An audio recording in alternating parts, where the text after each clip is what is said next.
The Enid Quenault Health and Wellbeing Centre is due to open this summer. For the past 2 years, the former Les Quennevais School has been boarded up, and behind that hoarding, workers have been turning classrooms into consultancy rooms, examination rooms into examination rooms. Under the previous government Our Hospital plans, the old school on the edge of Clodagh Sable was due to be a temporary home for services currently at Overdale, including the Child Development Therapy Centre, Audiology, Pain and Memory Assessment. That's still the plan, although these services are likely to be there for a lot longer than the initial 5 years first envisaged. It's likely to become a familiar place for thousands of islanders in need of care, but how familiar are we with Enid Quenault, the former politician who served St Brelade and the island for many, many years? Now in her 90s, Mrs Quenault is still fit, well and active in the community, particularly as a member of the congregation at Bethesda Methodist Chapel in St Wan's Bay. Mrs Quenault entered politics when women were in a distinct minority, serving 3 terms as deputy from 1975 and another 3 as parish constable. Politics was in her DNA, with her father Arthur Charles Carey serving as deputy of St Wan from 1960 to 1972, and her brother Arthur serving as constable of that parish for 2 terms in the 80s and 90s. And following in Mrs Quenault's footsteps with her daughter Anne, who served as Deputy of Trinity for 4 terms until 2018. I met Enid at a peaceful bungalow along a winding lane in St Brelade, close to the home where she and her late husband Ernest had farmed and raised their family, which now includes 5 grandchildren and 9 great-grandchildren. I started by asking her if she was surprised that a new health centre had been named after her. It was a complete surprise. I knew, of course, that there was going to be a community centre, but then the constable phoned me and said that my name had been suggested, but along with others, and they were going to choose. I didn't think any more of it, actually, because I thought, oh, well, there's quite a few. And then I heard it on the radio that I'd been chosen. So this is a real honour, and I never expected anything like that. But and did the constable explain why you'd been selected? Well, he said I'd been in the parish a long time and been constable and done a lot for the parish, and so that was probably the reason. But I did. I loved the parish, and it was really lovely. We were a real team. So there's a good opportunity to talk about your career in politics and your career with the parish. If we roll back the years, tell me when your relationship with the parish municipality first began. Well, it began really with my husband, who was a constable's officer for many years. And of course I got involved in the things in the parish when he was a constable's officer, and I enjoyed it. He loved it too. St Brelade is a lovely parish. And then I no more thought of going into politics at all, really. And then one day, one morning, Saturday morning, I think it was, I was busy at the knock at the door. It was the constable. And he said, "Can I speak to you?" So he came in and he said, I want you to take as deputy. I mean, that wouldn't be done. There was a new seat being involved in St Brelade's. So he said, "I want you to take that new seat." But anyway, that didn't come about that time, because Sir Robert Marriott decided that he would take.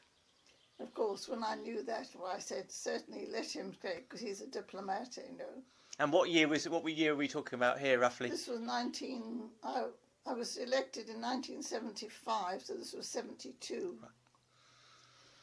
And so Sir Robert Marriott, I supported him, and he became deputy. And then the new seat came along, so I took that in 75. Had a deputation. There was always a deputation asking me to stand whenever the elections came up. So different now, it really is. And was that a contested election? Not the first one, no, because it was a new seat. Right. Percy Luce had the other seat, and yeah. And what were the parish issues of the day back in 75 when you were first elected? Ooh. Well, I've been involved a lot in community things. I was on the Rent Tribunal before that, and they're talking of resurrecting it now. Sir Robert Lamosrier was chairman, lovely man. And I was on the Children's Subcommittee, on the Housing Applications Committee. So I'd done a lot of work in the States beforehand, so I knew a little bit about it. But when you actually go in, it's a bit different. And tell me about the makeup of the States Assembly back then. Were there many women in the States? I think we were about 4. Right. 4 or 5. Because Gwyneth Hewlin was a great character. She was a lovely person, Jane Sandeman. So we had some notable women at that time. But, and was it a struggle against the majority men, or were you accepted, welcomed? I never had any problems. They always accepted me. I mean, some say they've had problems, but I never had any problems.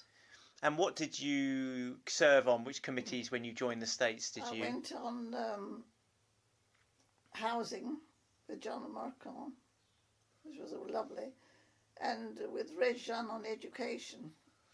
And with housing, obviously we hear a lot about a housing crisis now.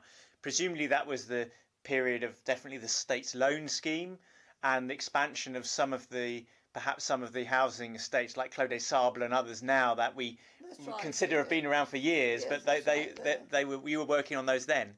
Yes, we worked on the last one. The last one was Clos Orange, and I think that was the last one of 30,000. After that, they just shut up. But they kept that price for that estate. But it was a time of need as well. I mean, housing has always been a sort of priority.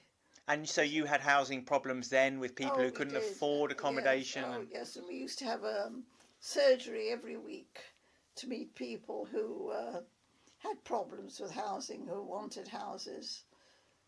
And of course, we also had a committee on which I was on, which was very entertaining, really, of meeting rich residents who wanted to come into the island. Our 1-1Ks? Yeah, and we used to have to interview them. And that's all changed now. But you met some fascinating... One or 2 characters who came, which was really, great. Well, you couldn't say fun, really, but it was interesting. And I know this is a loaded question, but would you say that the committee system then worked for the island at that time? Oh, much, much better. I wish they'd go back to it. And why?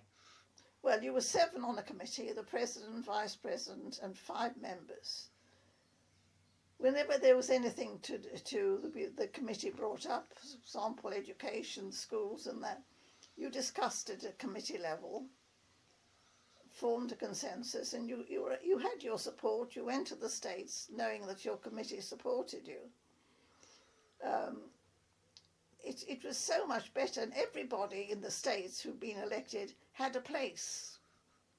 I think the presidents used to meet before every new states and allocate seats on committees to those who hadn't been invited. So everyone was invited to a committee, and they actually felt they were part of it. Now the backbenchers are really on their own, aren't they? Yes. The committee, the system was good. And tell me, so you worked on housing, and that's in your first term? Yes, and education. I was 12 years on both. Right. And were you president of education at that point, or was that later? No, Reg Jean. Reg Jean, yes. At the end, I was vice president. Phil Moreau was president at the end. And then I went on the health committee with John Lamarcon when he moved from housing. And that was really, we built the new wing of the hospital at that time, and also went to England around the hospitals to see the MRIs, because the island needed an MRI, so we went round hospitals looking at it, and we finally got one for the island. So it's very interesting times. And tell me some of the characters in the States then. You've mentioned some of them like Reg and presumably Ralph Vibert was in the States then as well. What was the makeup? Was it mainly farmers or retired farmers, or was there a real cross-section of expertise? There was business people. I mean, you had Senator Dupre, who was he had the fish shop at Orvis, and he used to have a surgery outside his shop. You'd see him in the lunch hour with parishioners round him asking him questions. While he was selling fish. Yeah. And of course a great character was John O'Marco. Yes. I mean, he was a great orator, really. When he spoke, he'd be in the aisle, arms going and everything, he was really great. And Ralph Vibert also was such a good politician. Reg on Clarence Farley. It was a time when we had these business people who brought their knowledge to the States. And they'd had experience in business, and they knew what they were on about. So you served 2 terms as a deputy, is that right? 12 years. 12 years, 3 terms. 3 terms. 3 terms. And then after that, is that when you became the mother of the parish? You became Constable? Yes, that's right, yes. And I served 3 terms, 12 years of that as well. And what was the difference? Was there a significant difference in being a deputy of the parish to being the head of the parish? Yes, it was. They're quite different because you were in charge of the parish and, had an open door policy, and parishioners used to come in and talk and discuss their problems. It was grand. You got to know so many people and you could do so much sort of for the parish. Did quite a lot with the Geographical Grove Centre, which was there. We renovated all that and built some flats there. You could do quite so much for the parish. We renovated the parish hall as well and made 2 flats of the original. One flat has been there for the caretaker.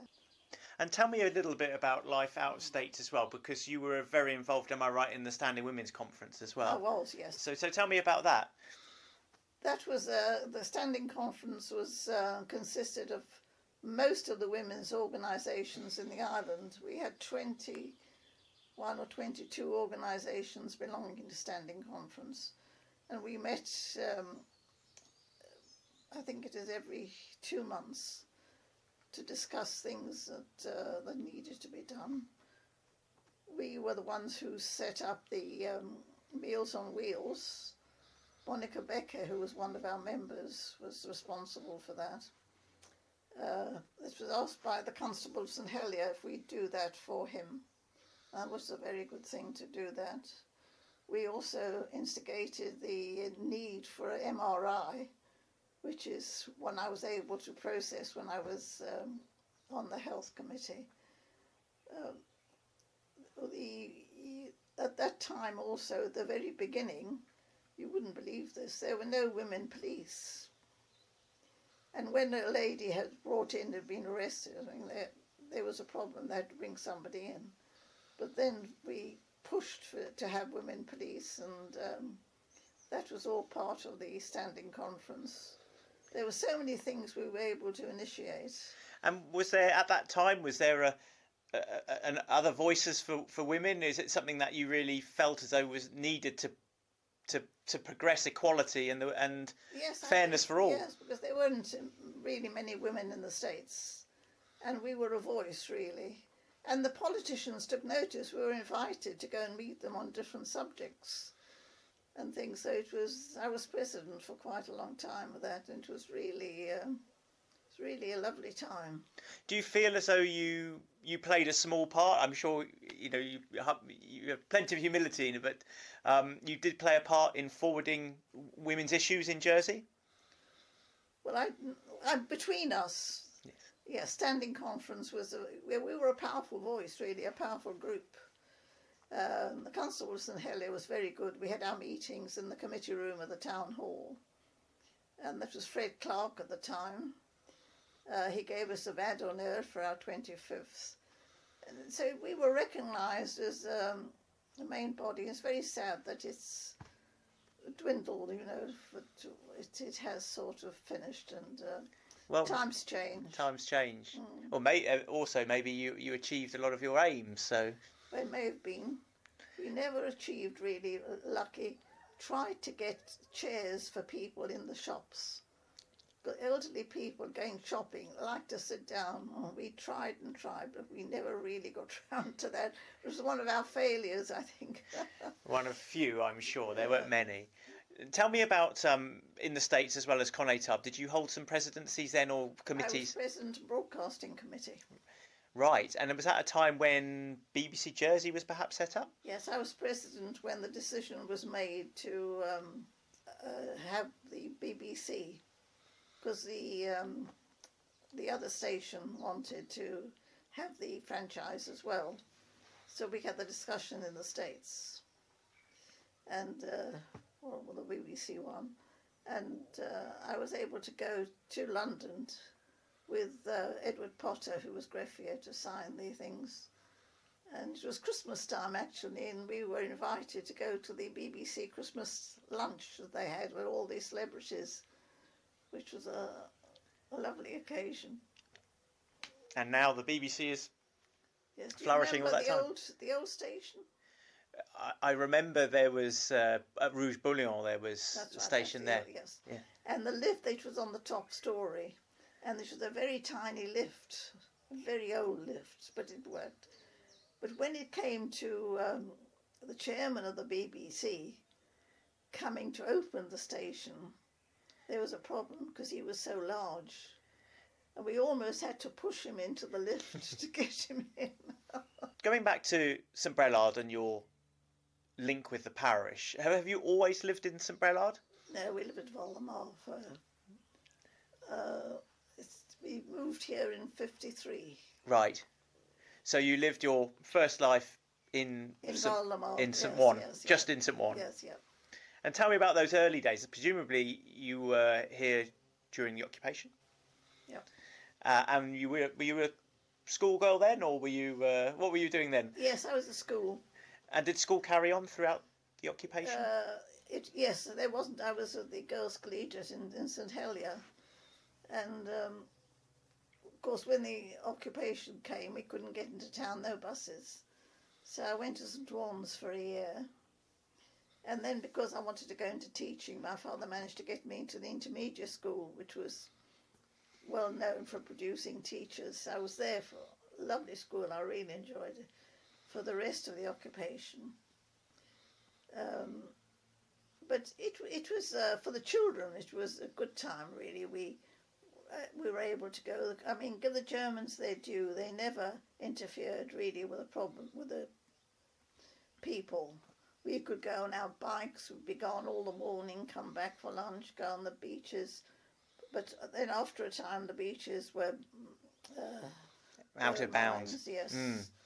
But when they were building the bunkers at St Juan's Bay, we used to take an old pram, Arthur and I and Joan, my cousin, and we'd go in our oldest clothes with our pram along the beach, and we'd pick up pieces of wood that they'd sort of sawn off the ends, and the Germans never said anything. They just let us pick them up and put them in the pram to take back for the firewood. And you said you went into teaching after that, is that right? I didn't know. You didn't know? I went into banking. But yes, I did take the school certificate at that time.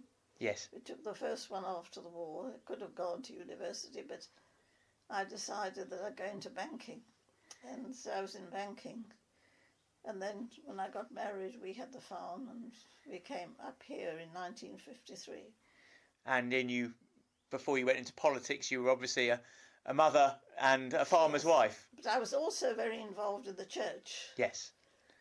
Right from my childhood, really, brought up in the church, and became a Sunday school teacher and became a local preacher. And that was a very good background to the work that I was doing later on. It was a great help. And that's something that's stayed with you for your whole life, your bond, your link, your relationship with the church. My Christian faith has been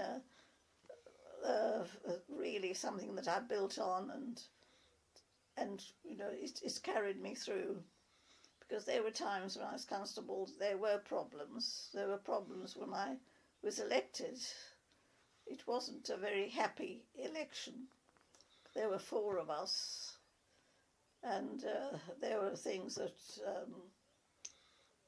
came up that shouldn't have come up, and it was a very difficult time. The parish had been taken to the courts for about the rates for quite on few occasions, and so people weren't talking to each other in the office, and it was a very difficult time. And this is where my Christian faith made such a difference. I was able to feel that I had the strength behind me to tackle this, and you steadied the ship. It took a time. 6 months it took me. Yes. To work things out, but yes. Do you still keep an eye on parish affairs and the wider affairs of the States? I go to parish meetings. Yes. If I can, if we know about them. They don't advertise them now like they used to.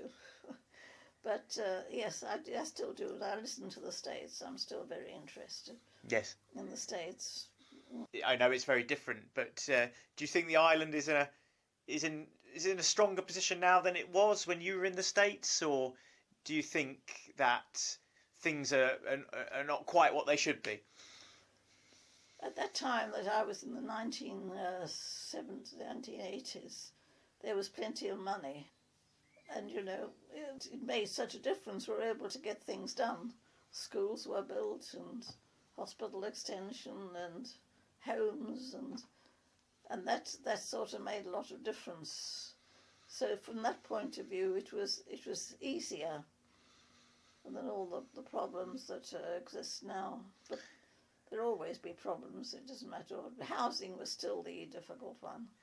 And of course, when you were a politician as well, people weren't paid, No. and it was a lot of people had second or had main careers. Yes.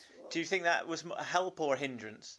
I think it was a help, because they were able to keep in touch with the business side of things. Thinking of Clary Dupre, example, with his fish shop, he was there with his apron at lunchtime after coming out from the States, and he was able to meet people, and they had the business. John Lamarcon had his shop. He's still there in the Cheapside, but they brought the expertise to the States, their business expertise, at no cost. Do you think the island is more complex now in terms of regulation, bureaucracy? Oh, yes, much. Was things simpler back then? Yeah, much simpler, yes. You didn't have all the things that there are now, We didn't have freedom of information and all this kind of thing. There was no need, Yes, it was a different.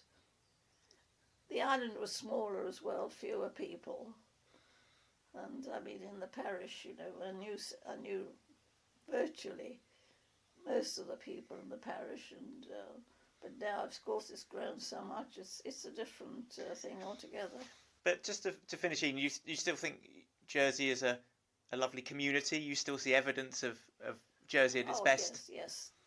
I think we've got some very good people who are working hard, doing their best. It's not easy with all the laws and rules that there are now, and all the things that are going on in the world around us that do have a bearing, on the... And now with the freight as well, that's costing so much. In the old days, we had the mailboats, that you could rely on. I knew they'd be coming in at that time in the morning. Yes, life has changed completely, and one's had to change with it. But I think they're doing their best now. It's not an easy job to do, and they need all the help and all the prayers that they can have, I think, to help them on their journey. Thanks to Enid Quenault for talking with me today, and thank you for listening to the Bailiwick Podcast. You can find the podcast on all the usual pod places, and don't forget to like and share. Tune in next week for more.